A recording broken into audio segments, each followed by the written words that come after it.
Assalamualaikum warahmatullahi wabarakatuh. Saya Sasya Agus Munaki. Di sini saya akan memaparkan tentang bagaimana kualitas pendidikan di Indonesia. Nah, sebelumnya saya akan menjelaskan seberapa penting sih pendidikan bagi kemajuan suatu bangsa. Pendidikan merupakan hal yang penting bagi suatu kemajuan bangsa. Tentunya, kemajuan suatu bangsa dapat dilihat dari kualitas pendidikannya. Pendidikan yang baik akan mendorong suatu bangsa untuk maju dan terus berkembang. Selain itu juga dapat melahirkan generasi penerus yang lebih unggul. Nah, dalam pelaksanaan pendidikan ini, tentunya harus memiliki pedoman sebagai acuan untuk agar pendidikan berjalan dengan baik. Pedoman itulah yang disebut dengan kurikulum. Fungsi dari kurikulum sendiri adalah alat untuk mencapai suatu tujuan pendidikan. Maka dari itu, kurikulum harus dirancang senantiasa adaptif sesuai dengan perkembangan zaman. Namun, sangat memprihatinkan bahwasanya Indonesia sampai saat ini masih memiliki mutu pendidikan yang rendah.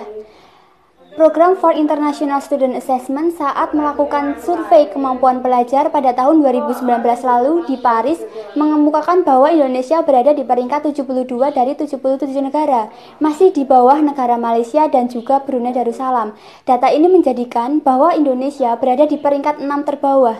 Selain memiliki mutu pendidikan yang rendah, pendidikan di Indonesia juga memiliki daya saing yang lemah. Hal tersebutlah yang mengakibatkan bahwa pendidikan di Indonesia sulit untuk maju. No! Banyak lagi faktor-faktor yang mengakibatkan mutu di Indonesia rendah. Faktor-faktor lainnya yang pertama yaitu mutu tenaga kependidikan yang kurang matang. Faktor yang kedua yaitu pelajar Indonesia yang mempunyai kebudayaan malas. Faktor yang ketiga yaitu kurangnya pemahaman akan pentingnya suatu pendidikan. Faktor yang keempat yaitu kurangnya dukungan dari pemerintah untuk memadai sarana dan prasarana. Namun, di balik banyaknya permasalahan pasti terdapat juga solusinya. Adapun solusi mendasar yang dapat menghadapi permasalahan pendidikan di Indonesia yaitu peran dari pemerintah.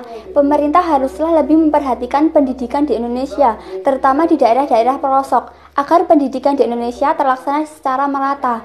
Selain itu juga peran dari guru sebagai fasilitator, dan juga dapat menumbuhkan kecerdasan kognitif, afeksi, dan juga psikomotor di dalam diri pelajar.